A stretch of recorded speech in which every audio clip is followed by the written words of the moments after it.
You know, each strategy gamer has a different view of World War II, or I should say, a different particular theater that they prefer.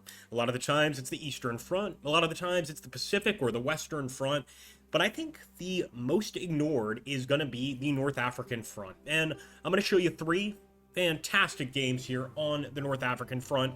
The first one is going to be Attack at Dawn, North Africa. I think this one really plays into the sort of, I guess you could say, we go strategy game approach, but it's not really we go, or is it? I'll show you guys. So, of course, there is a scenario editor, which is a pretty cool addition to games like this. The multiplayer is currently in beta, but I've never actually tried it, so I'm not sure if it's even decent. There are, of course, a bunch of different scenarios you can play, and right here, you can see there are a ton of them all over Northern Africa to tickle your fancy. Of course, you can play as either the Axis or the Allies, and choose an AI level. Pretty simple, straightforward stuff. But where the game shines is the historical campaign here. And of course, you can select between the Axis or the Allies. In this case, we're just going to go for the campaign of 41. You can see here that there is a decent amount of historical information. There's also indications of where the German and Italian advances should occur. So let's jump in and take a look at the game. And yes, you can only save one game at a time. I would definitely say that's a negative, but we're going to jump in, and you guys can actually see the game with your own eyes. So, as you can see, you can zoom in, and yes, like a lot of WeGo games, or, these sorts of games, I guess you could call them, it's not the prettiest, but we're often not here for looks. We're often here, more importantly, just to find a game with good. Now, something that I find quite different about this one is that all of the turns coincide. And what do I mean by that? It means if the enemy is moving, you're moving at the same time. So essentially, your turns resolve at the same time. And I don't know about you, but I like that. I think that's kind of a new system. Is it WeGo? Let me know in the comments down below. Either way, I approve of it. And of course, in this particular scenario, we are playing as the Germans and the Italians, trying to, of course, get as close as we can to the enemy and start engaging. We don't have to worry, apparently, about the Italian units here, just the German ones. I believe the AI is going to take care of that. So let's go ahead and end the turn. And you can see here, there is a turn resolve stage. And so, once again, our units are beginning to move. We don't see the enemy units yet, but you will see that we're moving at the same time. And it's kind of representing minutes of the day or hours of the day.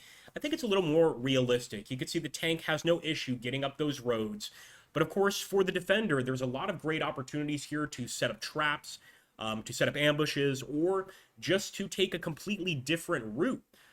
For instance, than a particular army would at the time.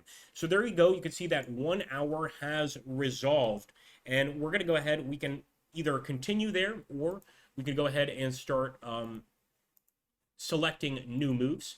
But as you can see, we already have moves associated with most of these units. So the only thing I'm going to do is change things around right here.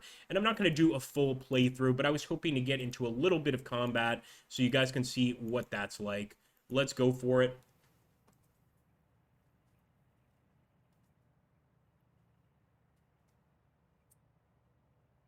So what do you know, guys? We just actually discovered the defending British units here at the tiny village of Mersabrega. This is where, of course, we can start to make contact. Now, that's got an anti-tank gun in it, so I'm not expecting good things. But what we can do is just go ahead and target the actual enemy unit here.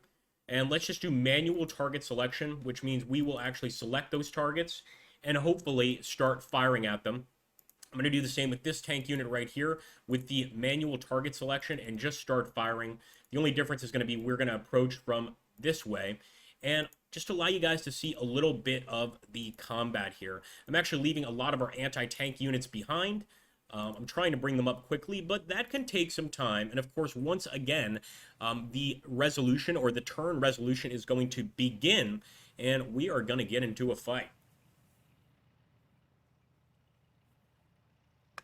Open fire! There we go, guys. The battle has begun. You can see the actual morale checks over here. You can also see that it's an indication that the HQ is far away. We want to try to get that HQ unit up close and personal. But what I love here is the indicators, right? Kind of letting us know how many tanks we have left, letting us know the strength of our units, including, if you guys go over there, something extremely important out in the desert, the fuel, as well as the rank of the unit. And what can I say? I just like this approach quite a lot. The turn resolution happening all at once. I think it's great. Of course, you can play it however the hell you want, but this is just an example of what I consider one of the better North African war games. Perhaps in future videos we could do African war games in which I would have a totally different selection, and maybe even some more modern and maybe better games.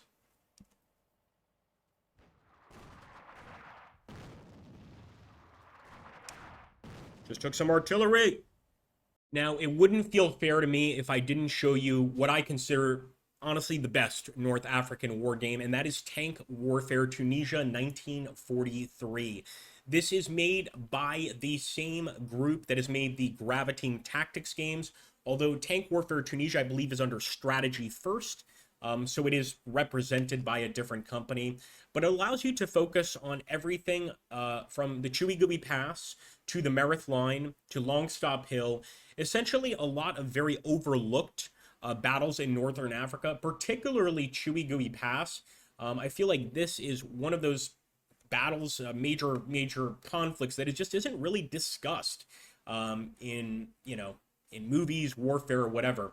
But I wanted to go ahead and just jump in and show you guys kind of how a battle works in this game.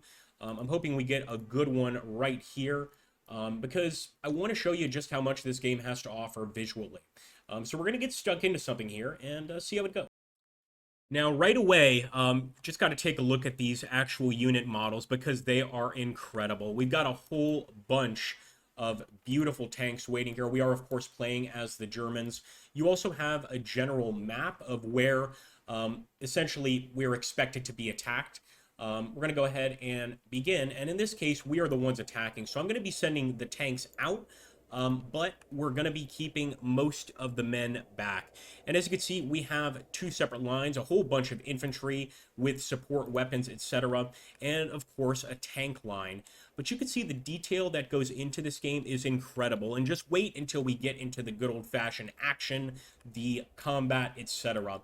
Also, I would ask those of you seeing these three games, let me know down below which one you prefer. Now, I'd love to do a full battle, but this kind of video is not really a full battle video. That being said, I am going to get into some contact just so you guys can see how that looks. You can see there's a bit of a dust storm going on. We're going to have to, of course, deal with that. And of course, if you want in this game, you could speed things up. But we'll return once we actually have some eyes on target. Now, I should mention this game is set later in the war, so of course you are going to have enemy units like Stuarts. One interesting thing about the previous game we looked at is that it's set earlier in the war, so you're mainly facing the British, although here you really are facing both sides, depending on the campaign that you are fighting. And as you can see, contact has begun. And this game is just fantastic at replicating a battle of this size at the time. It just does a great job. If you want to, you can even get rid of the unit flags here. And that way it looks even more realistic. Of course, you're going to want to keep an eye on where your units are. But you can see the amount that are actually fighting in a battle. And what can I say? For those of you that prefer kind of the RTS approach, you're going to prefer this game to the others. I will say, though, it takes some getting used to. The orders that are given in Tank Warfare Tunisia are very similar to orders given in an actual battle. And what do I mean by that? A bunch of things come into play. Number one, the communication ability. So do they have radios? Are the radios close enough to Command HQ to relay orders quickly? Are the men under fire, for instance? Is their morale good? All of these things are going to essentially affect how your men receive, take orders, give orders, etc., and just how they perform in battle. In this case, of course, playing as the Germans this early in the war, I think we're at an advantage. But you can see that's a hell of an enemy line there, and every single one of our men is tapped in on it and trying to destroy it. You can see we're putting quite a dent in the enemy line. Since they've got Stuarts, they don't have the finest tanks here. I don't see any Shermans. And if we take a close look, the amount of detail that goes into each of the units in this game is fantastic. Not every campaign has the same units, so you're constantly seeing new things. But let's say a tank gets hit, or a tank, you know, set on fire. This game just does a great job at representing that. It looks very realistic, to put it simply. We're going to see if we can't get this bad boy over here to start firing. Let's see. Enemy still at a distance. And you can see they have popped smoke. We can actually already see some of the enemy units which have abandoned their vehicles. It looks like they took a hit, and most of the time you can see where the hit took place. I think it was right there. Right at the bottom of the tank. Let's see. Yep, looks correct to me. Apparently killed some of the men inside or just got them to abandon the vehicle. Although, considering the location of the hit, I'm thinking that's a kill. Right at the bottom here, it would have exploded upwards. Yeah, not looking good for the guys inside. Although I hope that this short representation of the game lets you guys know what you're getting into if you do decide to get Tank Warfare Tunisia. And let me be clear, if you're not a fan of tanks, that's fine. There are battles like WWII Pass or Sidi Bouzid, I believe, that really are mainly infantry battles. There are so many hills, you know, massive dirt or sand hills that tanks can't really get through, so you have to play around with infantry to get a victory. So there's really something for everybody in this game. Now, the next one we're going to be taking a look at comes from the Close Combat series. And to be fair, Normandy is included in this game. So is Operation Husky, aka the Invasion of Sicily. However, I still believe this one is number 3. If there were more options, I would maybe call this one an honorable mention. But unfortunately, there really aren't. I have to say that the North African front is a little bit understated, to say the least. But as you can see here, in Close Combat, the Bloody First, there are a ton of Tunisia-based campaigns, as well as missions, battles, etc. And I think it really is mostly Tunisia, frankly. So we're going to just jump in here, and I'm just going to show you guys one of the battles here. We're going to jump into, oh, sorry, we're not doing Operation Husky. You can also do a scenario editor, much like game number 1, or multiplayer, if you so choose. But today we're just going to jump into Tunisia, the Kasserine Pass. Everybody knows about the Kasserine Pass. And we are going to jump right into a battle. It looks like in this case, we might just want to go straight to battles. Probably a good idea. And I'm actually going to go for Hill 350. For those of you that have played the actual Close Combat series in general, you'll understand that this one is a lot more modern than most of them. And actually, I have to say that's probably a bad thing, because the modern look to Close Combat, I don't know. You either love it or you hate it, honestly. In my case, I think it's fine, but I can understand why people have sort of mixed opinions. Now, the amount of actual micromanaging you could do here is pretty dramatic. And in this case, we just want to get our guys up to Hill 350. That's the position we're trying to hold. And we'll get into some combat so you guys can see kind of what that looks like. I'm also going to make sure to get the MG unit up there as well. But of course, the goal in this particular battle is to try and hold the hill. We are playing as the Allies, but it doesn't matter. You can play as either or in this game.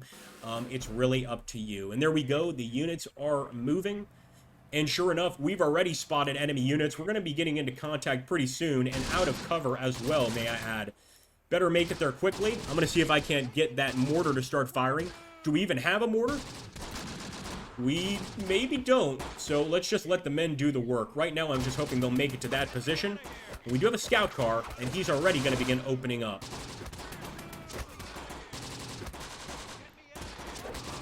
And look at that. We actually got into some true close combat there with an enemy unit.